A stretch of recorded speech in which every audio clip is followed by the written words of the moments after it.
नमस्कार, ये है फलक की कहानियों का अद्भुत संसार। किस्सा कहानी, कहानियाँ जिनमें हम लिखते हैं खुद को। मैं हूँ मौसमी चंद्रा और आज मैं आपके लिए लेकर आई हूँ एक रूसी कहानी। जी हाँ, रूसी साहित्यकार आंतोन चेखव की कहानी अनोखा रोमांस। तो चलिए सुनते हैं इसका हिंदी अनुवाद। संगीतकार स्मिस्कोव नगर से राजकुमार विपुलोव के महल को जा रहा था, जहां एक सगाई के उपलक्ष्य में शाम को संगीत और नृत्य का कार्यक्रम रखा गया था। चमड़े के केस में अपना भीमकाय डबल बास बाजा बंद किए और पीठ पर डाले वह एक नदी के तट से गुजर रहा था। स्मिस्कोव ने सोचा, क्यों ना एक डुबकी लगा ली जाए। विवस्त्र हो वह शीतल जल में कूद पड़ा। वह बड़ी सुहावनी संध्या थी। स्मिस्कोव की कवित्वमय आत्मा वातावरण के साथ एक हो चुकी थी। अभी वह 100 कदम ही तैर कर आगे बढ़ा था कि उसका हृदय पुलकित हो उठा। तट की ढलान पर उसे एक अत्यंत सुंदर लड़की बैठी दिखाई दी। वह मछलियां पकड़ रही थी। उसने बदलती हुई भावनाओं में डूबी अपनी सांस को रोक लिया। जब से उसने मानवता में विश्वास खो दिया था। क्यों खो दिया था उसने विश्वास? क्योंकि उसकी प्रिय पत्नी उसके एक मित्र के साथ भाग गई थी। उसका हृदय खाली पड़ा था और वह लोगों से घृणा करने लगा था। किंतु अब उस सो रही सुंदरी जिसकी आंखें बंद थी के कदमों में उसे अपनी इच्छा के विपरीत प्रेम जैसी किसी भावना का अनुभव हुआ। वह देर तक उस सुंदरी के रूप का पान करता रहा। अब काफी हो चुका। उसने एक लंबी सांस ली।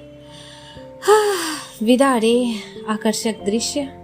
दावत में जाने का समय हो रहा है और उस ओर अंतिम बार देखकर वह वहां से तैरकर हटना ही चाहता था कि उसे एक विचार सूझा। कोई ऐसी वस्तु छोड़ जाओ कि यह सुंदरी भी याद रखे कि यहाँ कोई आया था। मैं बंसी के गुल्ले में कुछ अटका देता हूँ। धीमे से स्मिस्कोव तैर कर तट पर पहुंचा। पानी के कुछ फूल इकट्ठा किए, उन्हें एक में बांधकर बंसी के गुल्ले में बांध दिया। फूलों का गुच्छा डूब गया, साथ ही बंसी का गुल्ला भी। जब वह तट पर पहुंचा तो उसे बड़ा आघात लगा। उसके वस्त्र कहीं भी दिखलाई नहीं पड़ रहे थे। वे चुरा लिए गए थे। जब वह उस सुंदर लड़की के रूप की प्रशंसा कर रहा था, कुछ बदमाश उसके सभी वस्त्र लेकर भाग गए थे। छोड़ गए थे तो केवल उसका भीमकाय बाजा और हैट मात्र। ये बदमाश जहन्नुम को जाएंगे, स्मिस्कोव चिल्लाया।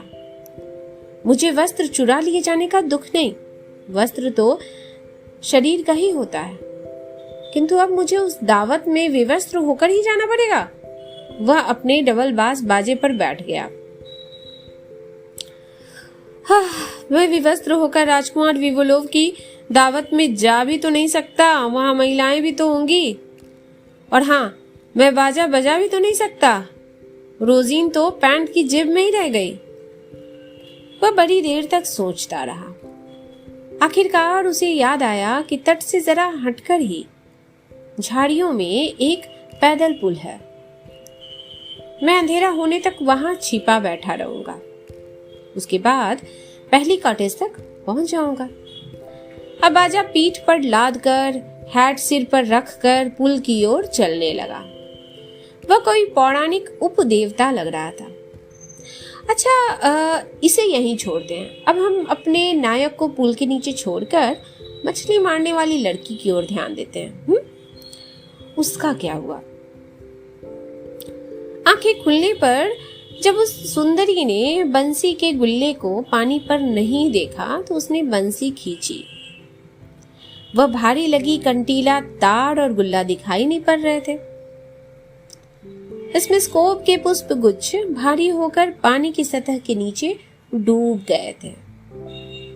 लगता है बड़ी मछली आ फंसी है, लड़की ने सोचा, अथवा कंटीला तार कहीं किसी वस्तु में फंस गया। जोर से खींचने पर भी गुल्ला ऊपर नहीं उठ पाया तो वह दुखी हो गई। अंततः बिना झिझक अपने वस्त्रों को उतारकर अपने सुंदर शरीर को उसने पानी के हवाले कर दिया। बड़ी कठिनाई से वह पुष्प गुच्छ को गुल्ले से अलग कर पाई और विजय की मुस्कान लिए पानी के बाहर निकली। किंतु दुर्भाग्य उसकी बाट जोह रहा था। बदमाश जो इसमें स्कोप के वस्त्र ले भागे थे, उसके वस्त्र भी चुरा ले गए थे। हे भगवान, अब क्या करूं? उसकी आंखों से आंसुओं की अविरल धारा बहने लगी। क्या मुझे ऐसी दशा में जाना होगा? नहीं, कभी नहीं। ऐसे जाने की अपेक्षा मैं मृत्यु पसंद करूंगी।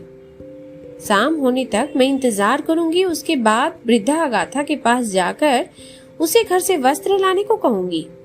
इस बीच मैं अपने आप को पुल के नीचे छिपा लूंगी।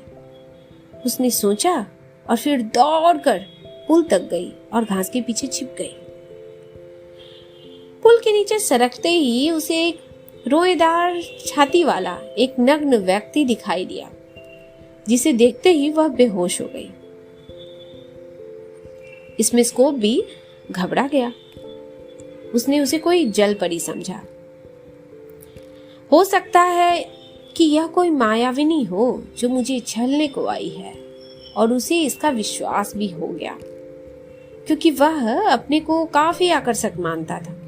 किंतु यदि वह कोई मानवी ही हो तो ऐसी हालत में क्यों है यहाँ पुल के नीचे? और जो वह आश्चर्य खड़ा देख रहा था, वह उसके करीब आ पहुंची। नहीं नहीं, मुझे मारो मत, वह बुदबुदाई। मैं राजकुमारी विवोलोवा हूँ, तुम्हें बड़ा इनाम मिलेगा। मैं नदी में अपनी बंसी का कांटा छुड़ा रही थी कि चोर मेरे सारे कपड़े, नए जूते सब कुछ उठा कर ले गए। मादम, इसमें स्कोप ने विनीत भाव से कहा, वे मेरे वस्त्र भी चुरा ले गए। मेरा रोजीन तक उन्होंने नहीं छोड़ा। थोड़ी देर के उपरांत वह पुनः बोला, मादम, मेरे कारण आप अजीब स्थिति में पड़ गई हैं, किंतु जिस प्रकार ऐसी अवस्था में आप नहीं जा सकती, मैं भी नहीं जा सकता। मेरा सुझाव है आप मेरे भीम काय बाजे के केश में लेटकर ढक्कन बंद कर ले। और इन शब्दों के साथ उसने बाजा केस में से निकाल दिया। सुंदरी केस में लेटकर उसकी नजरों से ओझल हो गई। इसमें स्कोप ने अपने आप को अपनी बुद्धिमानी पर बधाई दी। माधव, अब आप मेरी दृष्टि से ओझल हैं, घबराने की तनिक भी आवश्यकता नहीं। अंधेरा होते ही मैं आपको आपके पिता के घर पहुंचा दूंगा। उसके बाद मैं बाजा लेने वापस आऊंगा।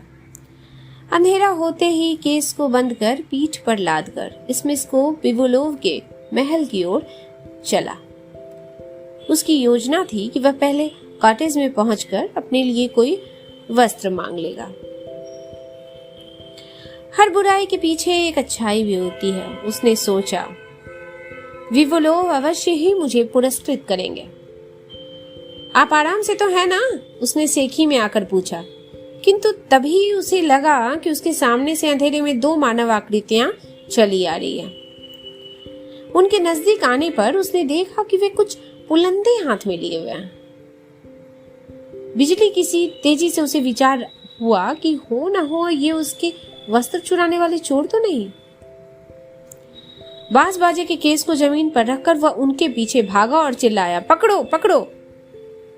उन दोनों ने जब देखा कि उनका पीछा किया जा रहा है तो वो निकल भागे।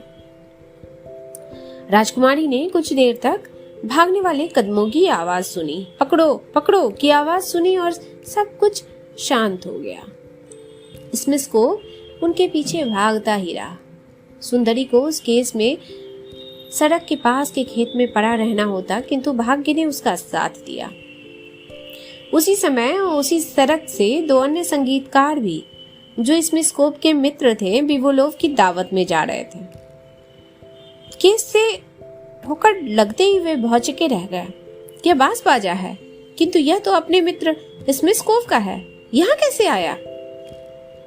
स्मिस्कोव किसी दुर्घटना का शिकार हो गया लगता है, या तो वह अधिक पी गया अथवा डकैती का शिकार बना। जो भी हो, उसका बाजा हम साथ लेते चलेंगे, दूसरा मित्र बोला। उनमें से एक ने उसे पीठ पर लाद लिया। कुछ दूर जाकर वह बोला, कितना वजनदार है। राजकुमार विवोलोव के महल में पहुंचकर उन्होंने वह केस एक कोने में रख दिया और दावत में शरीक होने चले गए। हॉल में रोशनी जलाई जाने लगी। बीच में खड़ा हुआ एक रूपवान आकर्षक युवक लाकेच, जो दरबार में एक अधिकारी था और राजकुमारी का भावी पति था, काउंट स्कालिकोव से संगीत की चर्चा कर रहा था। आप जानते हैं काउंट, मेरी मुलाकात एक ऐसे वायलिन वादन से हुई है जो जादू करता था। आप विश्वास नहीं करेंगे, वह मामूली वाज पर ऐसी धुनें बजाता कि क्या कहने। मुझे तो संदेह है, काउंट ने कहा। यकीन मानिए, उसने उस पर लिज्ड राफसोडी की ऐसी धुन बजाई कि मैं मंत्र मुग्ध रह गया। मैं उसके बगल वाले कमरे में रहता था, सो मैंने भी सीख लिया। मजाक कर रहे हो? आप विश्वास नहीं कर रहे? लाकेच ने हंसकर कहा। तो चलिए आपको बजाकर सुनाता हूँ। राजकुमारी का भावी पति काउंट के साथ उस कोने में जा पहुंचा और केस का दरवाजा खोलते ही उसने जो देखा वह लोमहर्षक था। तो अब पाठकों को संगीत चर्चा की उनकी कल्पनाओं पर छोड़कर हम स्मिस्कोव के पास लौटते।